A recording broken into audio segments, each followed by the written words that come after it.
I have a quote that I found from the guest who's coming on next. And it says, the greatest wasted natural resource in the world is the untapped human potential that resides in each of us. Isn't that amazing? I want you to coach 10 times. Then we have 5 functionary positions during the year. And then I want you to be Table Topics Master once, General Evaluator once, and Toastmaster once. That's 28 positions. If you do that, you do the entire Toastmasters program in 1 year.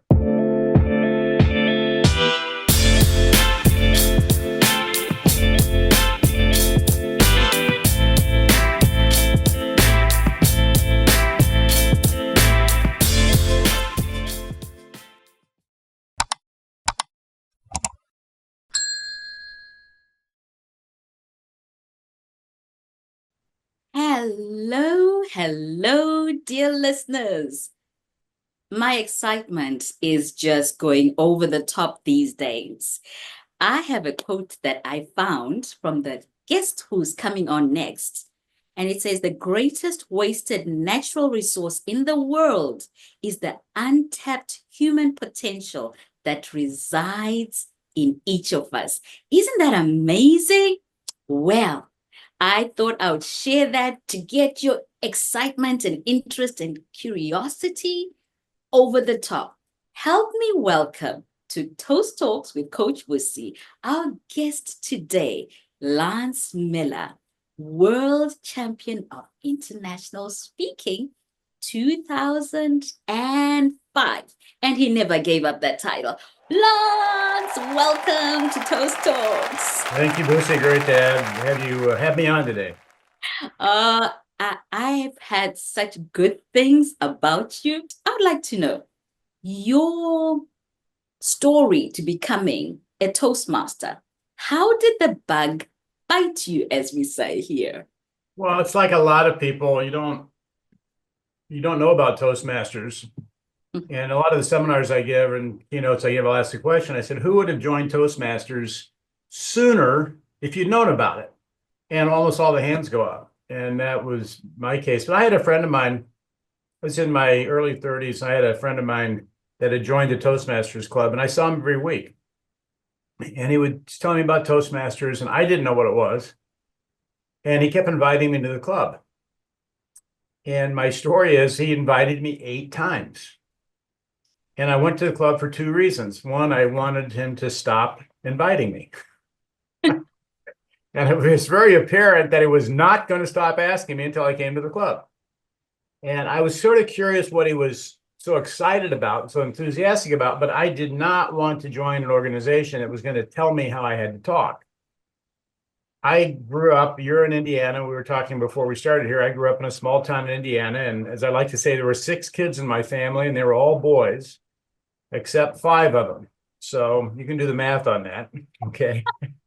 And I had 2 older sisters and 3 younger sisters. And I would say for the first 18 years of my life, I was told pretty much how to talk and most of the time to shut up in harmony with all my sisters around. Okay. And so the last thing I wanted to do was join a group that was going to tell me how I needed to communicate.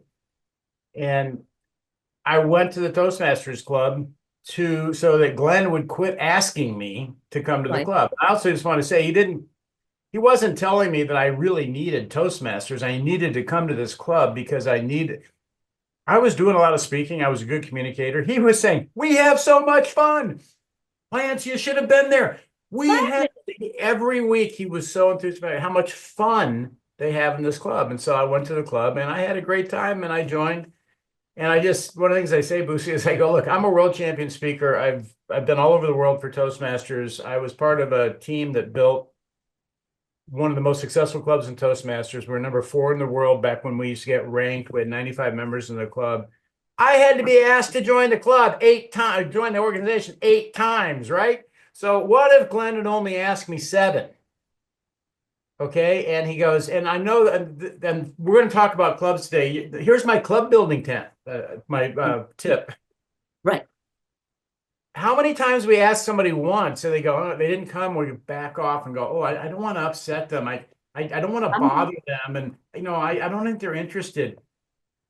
Glenn didn't care. He was having a blast. He wanted me to come. He was enthusiastic about his club and he asked me to join and here I am 33 years later or whatever it is, lost count, 38 years later, something like that. And, I've been all over the world. I'm on a podcast with you, and Toastmasters is a very big part of my life. And I can't leave my club because my club members know so much about me that if I left, they'd share it. And I don't want all that stuff shared. And you know where you live. Know where I live, yeah. So anyway, that was my interest into Toastmasters. So Wow. Well, your friend's name, Glenn Glenn, Barton. Glenn is Barton. still Yeah. is he still a Toastmaster? No, I don't. He was. He had moved up the Pacific Northwest several years ago. I sort of lost track of him, but Right. Well, we owe Glenn a lot of thanks because I have seen the things that you have done, not just in Toastmasters, but just as speaker and how you are helping people craft their speeches and things like that. Do you want to tell us that side of your life, how being a Toastmaster kind of turned into a business for you? Am I right? Would I be correct in yeah, saying that? it was interesting. First of all, one of the things, and I'll just, I mean, part of my life was I moved to California. I was sharing, I was in a sort of a family business in Indiana. I was trying to figure my life out, and I had some really good jobs, but things weren't going really like I wanted them to. And I'd sort of gotten to the point just before I joined Toastmasters where, quite honestly, I'd been so frustrated with a lot of the jobs I'd had, and I wasn't progressing like I wanted to. I didn't feel like I was having the success in my life that I wanted. In a lot of ways, I gave up on my own success, and I just went, for 10 years, I've been beating my head against this wall called life. And I went to work, and actually, the part of the things I did, I said, I went to work for a law firm to help them. They did consumer auto warranty law, which helped people that had bought cars that didn't work right. And it was a very needed thing. I never liked law, but it was interesting. I had the opportunity to go in there, and I said, I would like to help these people. And I remember saying to myself, I guess I'm not going to be the success I wanted in life, but maybe I can help this law firm be successful. And it was almost like, I'm not going to make it, but maybe I can help them make it. And these people can be successful. And that was a really big turning point in my life because I realized that really our success comes from the effect we have on other people. It's not on us, and it's like, how much can we help somebody else? That's where our success comes from. And we all have an opportunity to walk the face of the earth. And what did we leave behind? And there's a lot of people that are trying to, accumulate more things all the time and drive nicer cars all the time and stuff like that. But how many people did you help in the process? And that was a big turning point because I did a very good job for the law firm, and we 4x the size of them in about 3 years. And I went on to several other companies that were inviting me to come in, and small businesses that needed help with things, and then invited into startups to help as a key executive in those. And the whole point was I could help them. And that was a big turning point. And that actually gave me really a foundation. And I just looked at Toastmasters as how it was a great way to see how I could assist others. And not that I was a master at it, but when you stand up and talk in front of a group of people, it's not about you. Come And on. that's what so many people, there's like, I'm the speaker and I'm up here, and there's this whole, I said, this whole personality crisis that people get into, that they stand up and they tell you how successful they are and how incredibly dynamic they are, and you're not. And I go, nobody likes to sit in the audience and have somebody tell them they're not successful. And Right. so my whole approach was, how much can I started getting invited out there. I won the world championship. And actually my speeches for 13 years, I competed. It wasn't something I did 1 year, So my speeches were, how could I help the audience with my speech? Mhm. Could I find something that I'd learned in life that I could share with the audience and help them, and truly help them, not just win the contest, but if I lost the contest, was the time I'm on that stage beneficial to the audience? That was sort of the thing. And Busi, I tell this story quite often. I was at the finals in Toronto, 2005. I was standing over at the speaker number 7 was speaking, and I'm looking out at the audience, and I'm watching the speaker, and I'm all mic'd up and everything, and I'm focused on my speech, and I'm looking at. I said, "Well, you might go out there and win this, Lance, and that'd be cool. Mhm. Or you might go out there and lose this. That'd be cool." I said, you're going to learn something you would have never learned if you hadn't gotten into this position. But this is your 5 to 7 minutes to talk to that audience. Mm-hmm. Go out and give them your message. That's all I said. Just go out and talk to that audience, give them your message, and make a difference in their lives today. And that was really what my focus was. And of course, yes, I wanted to win, but I was willing to lose. You know, it was like, okay, winning was secondary to it. Can I get the message across the audience? And so building clubs, what I saw when I started getting invited out to districts after I won, I mean, I was given 5 to 7 minute speeches in Toastmasters. And then I remember District 67 from Taiwan called. I went, oh, cool, I get to go to Asia. I said yes before I asked them what they wanted me to do. I said, yes, I'll come. What do you want me to do? And they said, we want a keynote, a 1 hour keynote, and 2, I think, 1 hour seminars or workshops. And I went, I don't know that I have 3 hours information to talk about. And I remember sitting there looking at the computer going, holy smokes, what am I going to talk about? And that, quite honestly, was when I started looking at, part of the thing I looked at was what got me here will keep me here. And what got me here was being true to what I had learned in life and being true to my messages to my audience. And I expanded it because of that call. It wasn't about my keynote on my journey and all that. It was about, I'm going to do a seminar or a workshop on how to do speaking. I'm going to do a workshop on how to run your club, because I had learned so much about the club. The club experience of building that club changed my life so much. And so I started codifying what I'd learned in Toastmasters by running my Toastmasters organization, my club. Now, you understand, we had a club of 95 members. That was something to run. It wasn't, that was an organization. That was bigger than most businesses I was running, you know? 95. My Yeah. head is still wrapping, I'm still wrapping my mind around that number. 95 members. Yes, carry on, Lance. I'm listening. And so what I did is I started codifying what worked, what I learned, what I knew. And a lot of it I knew because we were doing it. So it wasn't like I had to dig real deep. I said, here's what we've done in the club that was successful. And my whole thing was, and Busi, I also looked at, okay, I wanted to see the world. I've always wanted to be out in the world. So that was a big thing. But when I had an opportunity now to actually make a difference in people's lives, and look at how many people I've gotten so much out of this organization. Can I inspire other people to get as much out of the organization as I have? That's really what the basis was, because I see so many people in Toastmasters get about 10 or 20% out of the experience they could be getting because they just don't do it. They just don't do the program. And we're an organization that's sort of like the blind leading the blind. There's, like I said, there's how many, I've had bad judging. I've had horrible speech evaluations, but I tell people, I said, look, bad judging and horrible speech evaluations made me into a better speaker, because I realized if the judging's that bad, how good I had to be to win the contest. There you go. Now, you are so right. And I love the authentic voice that's coming out of you, because this is part of Toastmasters. Now, you talk of people getting 10, 20% of what is actually available to them in Toastmasters.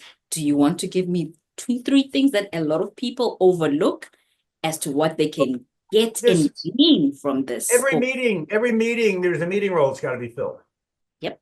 And I see people that goes, no, I don't want to be all counter this weekend or this week. No, I can't do it.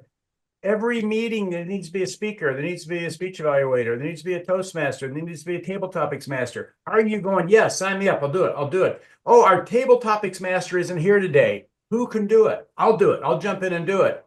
That was my attitude. Sure, I'll do it. Let me come up with some questions. And just so you know, in my club, we have a 3-hour meeting. Okay, it's a weekend club. We have a 3-hour meeting. And so we have a half an hour of table topics. And we also, part of building a great club is everybody speaks at every meeting. And so we actually came up, and I'll share some of this stuff with you, but we had to start figuring out how to make the club work, because all the information was not in the Toastmaster manuals. And that's one of the big I'm going to kind of call it a lie. It's just, I'm going to say it's a misconception that gets promoted from Toastmasters that here's the manual. This is exactly what to do. And if you follow that manual to the letter and do everything in it, your club will fail. Because what it doesn't talk about is your drive, your intention, your life energy, your enthusiasm that you put into that club, and your desire to make that club work. And that is not in the manual. And the other thing is you have to figure out, and this is one of the things I go on with a lot of my talks, you have to figure out how to make your club work. And what happens, and anybody that's ever heard me talk, I talk about this all the time. What happens in life is we're getting socialized as young children. When we're young children, our creativity is through the roof, man. You can give me a box and a stick and I'll be happy playing all day when I'm like 4 years old, right? Right. And then, but what happens is there are these big people around called parents. And I think most of us had a couple of those in our lives. Yeah. Yeah. And, I think I had to somewhere along the line. And our parents teach us, socialize us, right? And a lot of that deals with sit there and be quiet. Sit down and shut up. That's what a lot of that socialization is about, learning how not to speak out and learning how not to say the inappropriate things. We all know kids say the craziest things and spit. I grew up in a pretty large family, and so I learned pretty early. There was a point where I sort of looked at my mom and dad and I went, man, if I said or did that, what would they do? And based on what they would do, that determined whether I said or did that. And one of the things I share is, at that point in our life, who becomes the author of our thoughts and actions? Me or my parents? And then we go to school and we're told what seat to sit in at what time, to only speak when you raise your hand, what we have to study. We don't get a choice what we study in school. We're told this is what you're going to study. And you learn that you succeed by doing what the big person, now it's the teacher, tells you what to do. And so for 12, 16 years, we sit in the right seat and, do what we do. And we speak when we're not supposed to and all that. And I had a hard time with that. I said I spent 7th grade in the hall doing table topics with the principal because I kept getting kicked out of my math class for talking too much. But anyway, I didn't misbehave that much. I just talked a lot. When you talk of exciting people, motivating Toastmasters, this, I think, is one of the places where the manual is kind of silent. I may have missed it, but It's a nice way. It's a very nice way of putting it. If they said, here's a hammer, the manual, that's a tool, like a hammer. Go build something with it. Instead of saying, here's a hammer, here's exactly what you hit, here's exactly what you're supposed to do. Here's a tool, go build something with it. And I think, and this is a drum I have pounded for 15, 20 years now. We used to have competition worldwide for the top club in the world, just like we do for a speaker. And that stopped in 1999, right before 2000 it stopped. They changed to the current DCP program. I think if we had something in Toastmasters where we recognized the top clubs in the districts, the top clubs in the regions, the top clubs internationally, and you got really good recognition for it. And I'm talking the top 10 clubs in Toastmasters. There's a 2-hour presentation at the international convention for the top 10 clubs in Toastmasters, and each one of them it's like 10 minutes on the stage. There's a video done about them, and the president gets to give a 5-minute acceptance speech and what they do and what it meant, or 3-minute, whatever. The president gets to speak in front of. Then all of those are highlighted in the Toastmasters magazine each year, and their clubs are put on the Toastmasters website as one of the top things. Here's the thing that drives most people want to be a world champion speaker for the recognition of the excellence. There's no money involved in it. They want the recognition of being the world champion. True. And one of the biggest, if you look at companies, one of the biggest problems people have and companies have or employees have is that they don't feel they're appreciated or they're recognized for the work they do.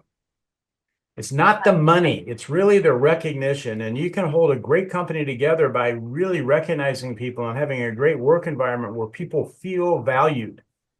Now, you have such an interesting thought process on this, and I totally agree with what you're saying. It makes so much sense, because if I am driven by competition. I want to know that my club is in this top quartile. I am doing well and there's recognition and all my hard work, because this is a volunteer organization. So I get my recognition, and that becomes more than any payment ever could sort of do anything for me.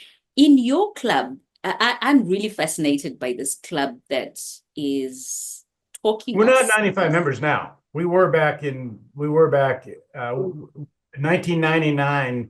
Mm-hmm. We were 95 members, and we were a really big, strong club for about 10 years after that. But we had that momentum going.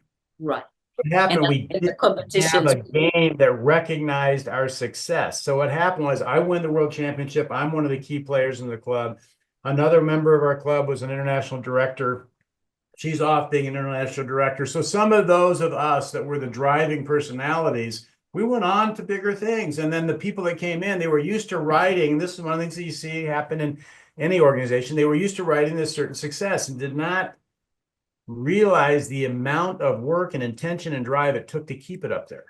And Right. they came in and they were putting in what they thought it required, and the game had changed. Right. We didn't get recognized anymore. We were playing the game against ourselves. We still had the point. We used that old DCP program for about 10 years. We ran the game against ourselves. Well, if you ever played tennis and all you do is hit the ball against the backboard, it's no fun because there's no opponent there. So after a while, we just sort of got tired of playing the game against ourselves. And my club right today, because of COVID and all the things that have happened, and look, we've aged out. Okay, I've been on the club 30, I was telling you 40 years. What I joined in 92, what was that, 33 years? I think 33 years, if I'm doing my math right. 33 years now, that's what it is. And so I joined in 92, and a lot of people have moved out of town. We're trying to get back to hybrid meetings on the thing, but I think we're in the mid-20s right now on our membership levels. Yeah, I'm a world champion speaker. I go all over the world, literally. Mm-hmm. Calls coming in right now to be in Dubai in about 2 months. Okay, so it's like, okay, I'm working back and forth. They're in the Middle East. It's not Dubai, the Middle East. Hold on right there, Lance. And this is why having you on this podcast is such a big deal for me, because I know that your phone is buzzing, but you picked mine and you said yes. Thank you. What I want to say, I'm sergeant at arms in my club for the last 3 years. Wow. Okay, so that's the point I'm making. Yes, I'm doing all this stuff. I'm on a podcast with you right now. I'm the sergeant at arms of my club because my club needs that, and I understand Zoom, and so I run all the Zoom interface, and we're doing hybrid meetings. So I'm working out how to do the hybrid meetings with the Zoom. I can do those things. So yeah, I'm an active in the trenches Toastmaster member in a club. And I also people go, how many clubs? You're the world champion, and how many clubs do you belong to? One. Okay. I don't need to. It's not like I'm a world champion. I go to a Toastmasters meeting twice a day, every day of the week. No. And I'm in that just because I have so many friends that I'm so close to. I love the organization. I want to stay in it, but I'm busy doing other things, on that. So no, but what I'm trying to remember the point I was going to make was I'm saying I'm sergeant at arms right now. Oh, when I was president, that was when I think, what was it, 2022, when we had to go to Pathways. We had to drop the legacy program. And because of 2020, anyways, it was right in the COVID period. It was a year into COVID. We were virtual. We were really struggling with stuff. I had several members that did not want to go on Pathways. Some of them said they were going to quit. And a couple of them said, I'm just not going to speak anymore. And so what we used to do is we ran our club on the fact we wanted every member in the club, and this is one of the things to build a great club, they have to do the program. And so the program was, we wanted them to complete a speaking level every year. Okay, so there were a CC or an advanced communicator, competent communicator, advanced communicator, and there were 10 speeches in each one of those speaking levels. So it made it very easy to manage the club because every member was expected to do 10 speeches and complete a speaking level every year. That was what the part of our club culture. Now, Pathways didn't work that way because Pathways would have 5 speeches in one and 7 speeches in another. And how can I get my education and completions in it and where we're going? It was just like all of a sudden it's this obtuse program that comes in. for how we ran our club. Right. So I also was part of the Toastmasters experience. And this is where I come back down to what are we doing in this club? Mm. Really Mm. not about acronyms. It's not about DTMs and CCs and, oh, now it's level one. I'm a level one. I feel like I'm a level five. Okay. Who knows what that is? But anyway, what it really is about, and this is what I saw when we started building our club. We wanted to get the points up in the club, and we asked everybody to start doing a speaking level every year. And we had people that would come in the club and it'd take them 2 years to get through their basic competent communicator. Mm. Okay. So we said, we went to everybody and said, can you do a speaking level every year? And a lot of people didn't want to do it. Right. Got people speaking frequently to get the completions in, and that gave us more points. So our score came up internationally. But here's Mhm. what I saw, Lucy. I saw when people started speaking frequently, Mhm. they started keeping the gain from every speech they made. And they became more competent and they became more confident. And they started to Right. get the twinkle in the eye and the spring in the step. And their life changed because they were speaking frequently. It's like going to Love the it. gym. We're doing working out, but we go to the gym every 3 months. All we do is we're sore all the time. Just hold it right there. This gym story is one I can relate to. You mean that speaking and going to the gym, I can use this to help my club members to understand the importance of continuing? Well, what I do is I consider Toastmasters, well, I consider speaking a muscle. And as I was saying, most of our life we've been told to sit there and shut up. So our speaking muscle is pretty atrophied. Okay. And what happens, how atrophied is it? Well, we tell people to come to Toastmasters and give a 4 to 6 minute speech and introduce yourself to the club, and they pass out. Okay. You know what I'm talking about? People are like nervous, like they write every word out and they're how nervous. I mean, how that muscle's really atrophied. So to me, if you compare it going to the gym, and everybody knows if you go to the gym and you haven't been to the gym in years, you go to the gym, the next day you're sore. Well, it's like if you haven't worked your speaking muscle, then you get to speak, you're nervous. And that soreness is like the nervousness. Well, if your viewpoint is, I'm so sore, I'm not going to go back to the gym for 6 months, how are you going to feel in 6 months? You're going to be sore again because you lost all the gain you got going to that one day. People give a speech and they're nervous. I'm not going to speak for 6 months. Well, they're going to be nervous in 6 months because they didn't get any gain. So when we got people speaking frequently, they started keeping the game. They started getting better and better in their speaking, and they came through that and their life improved. Mm. Mm. And I, then they had to be table topics master, and they had to learn how to write questions, and they had to get up and run part of the meeting. And the first times they were nervous, and then they gained competence in it, and their life improved. And then they had to be Toastmaster. They had to learn to run a meeting, and they had to learn how to do introductions, and they had to make the meeting come in on time. And at first it was rough, but then they got good at it, and their life improved. My club's called the Renaissance Speakers. I came up with what I call the Competent Renaissance Speakers program. uh-huh. I had pathways, which was I go, what works in my club is if I get people to do 10 speeches in a year. So my competent Renaissance is they do 10 speeches. I don't care where they fall in pathways. If they do 10 speeches, they're going to complete at least one level. I like that. I'm And going to copy. then the other thing is what we learn how to give feedback. And we learn how to become what we call it coaching. We don't call it evaluation because I can evaluate you and tell that your colors don't match and your hair's messed up and I didn't do you any good, but I evaluated you. Nobody hires an executive evaluator. They hire an executive coach, right? So we call it coaching in my club. Is the whole idea is to bring people to a higher level. So I want you to coach 10 times. Then we have our functionary Evaluate. positions. We have 5 functionary positions. I want you to do 5 functionary positions during the year. Okay. And then I want you to be table topics master once, general evaluator once, and Toastmaster once. That's 28 positions. If you do that, you do the entire Toastmasters program in 1 year. And I had everybody in the club sign up for that. I gave them each their own spreadsheet. We filled it out, and our VP had spreadsheets. She kept it. And at the end of the year, we give everybody an award for being a competent Renaissance speaker. 10 speeches, 10 coaching, 5 functionaries, Toastmaster, general evaluator, and table topics master. Most of us do it more than once anyway. But what I did, I put that back down. And what happened, then I had people that didn't want to do pathways. So I said, good, don't do it. just speak out of the basic, out of the competent communicator manual, and let the vice president of education know, and she'll fill out your pathways form and fill it in. And we'll send it in. I want you to speak. And then I had one guy that was upset because he's been in Toastmasters years, and he goes, I don't want to give 5 to 7 minute speeches anymore. I have bigger subject I want to talk about. And I said, good. Every speech you do is going to be a 15-minute speech. Just I'll work that out with the VPE. Just let us know, and you've got 15 minutes for your speeches. He went, great.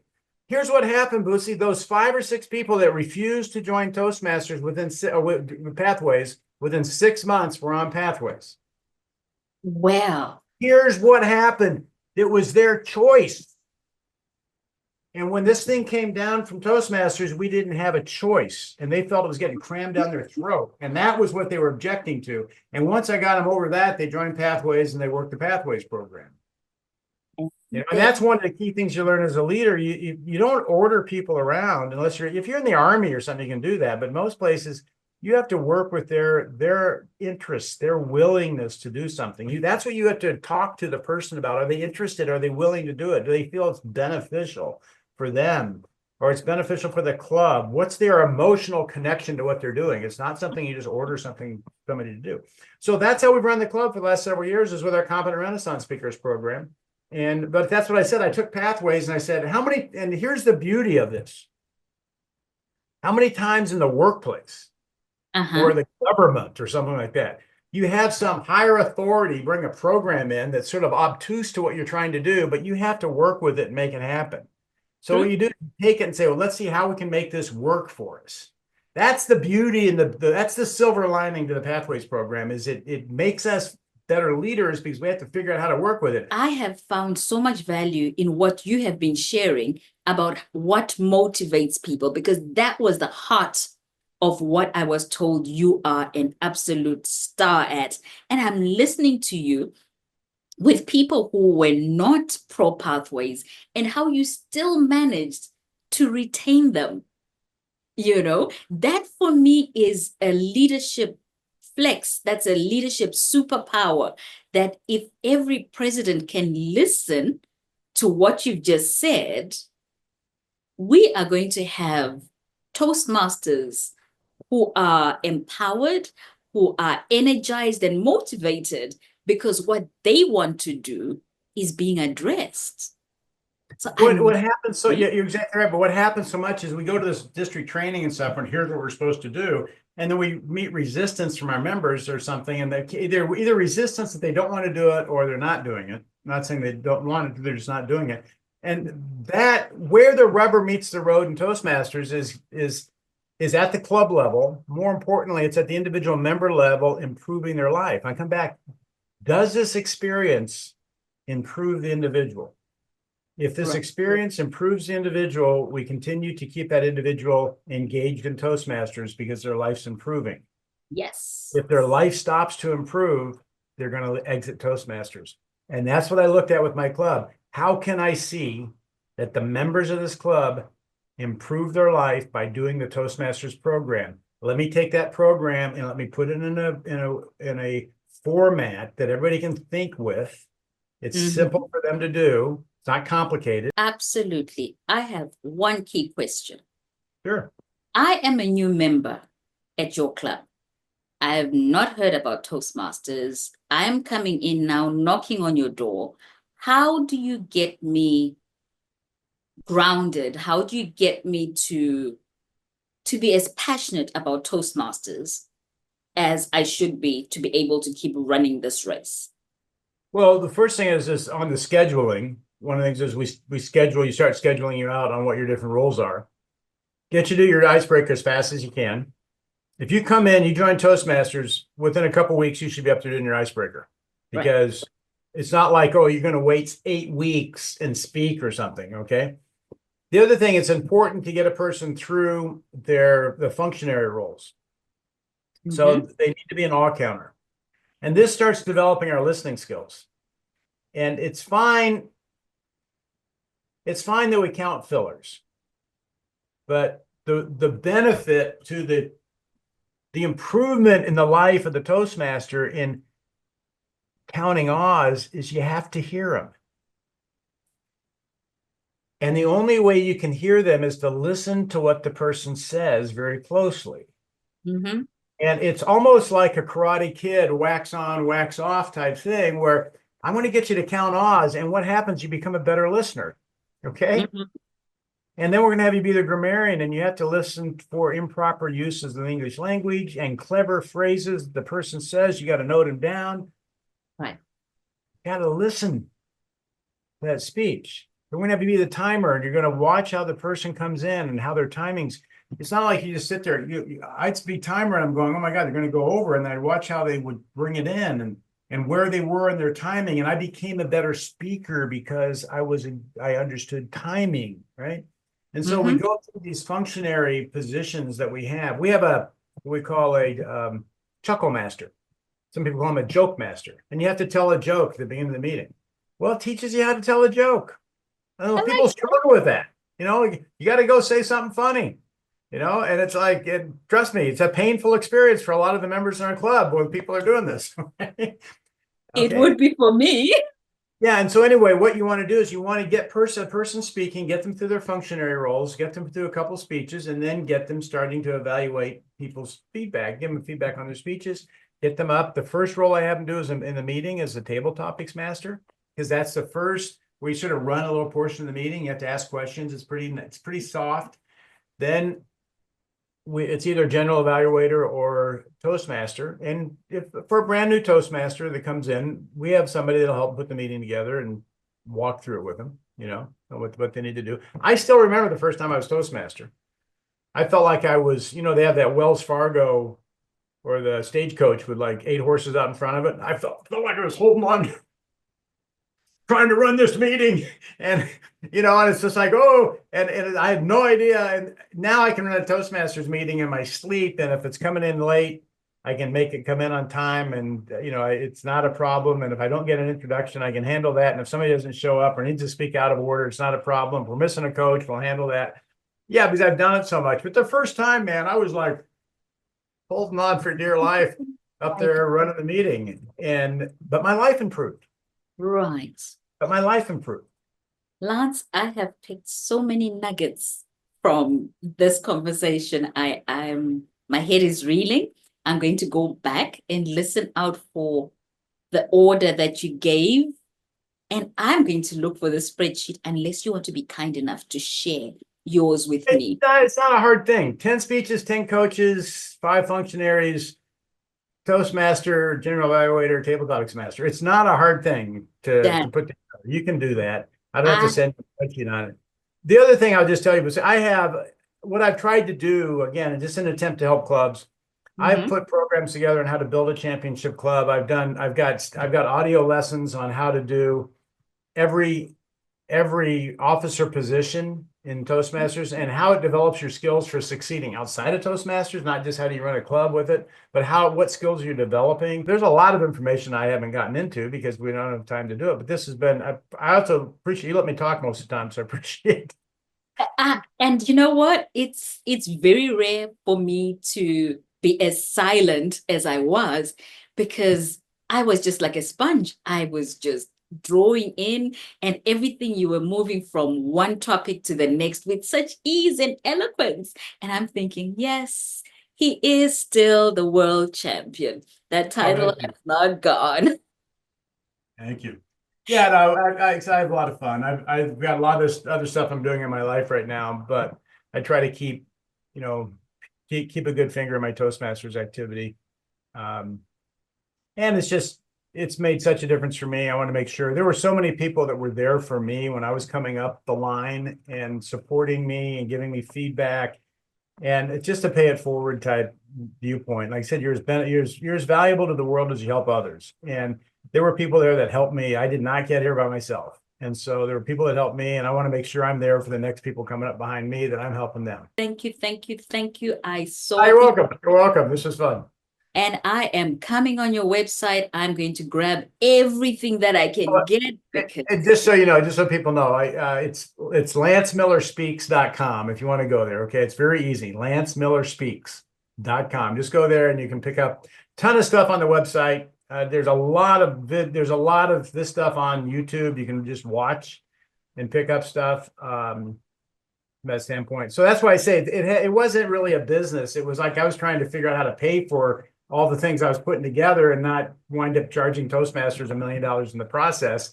So I had to recoup cost with what I was doing. I was just trying to figure out a way to, put It something back, but it wasn't really a business. That's what I'm saying. Yeah. Yes, and that brings us right back to where we started from. You've finally answered the question. There you go. Yeah. Took an hour. Okay. Thank you, Lance. Thank you so much. Dear listeners, did I not tell you that you wanted to sit down for this? Lance has just dropped nuggets, and you now heard where you can get more.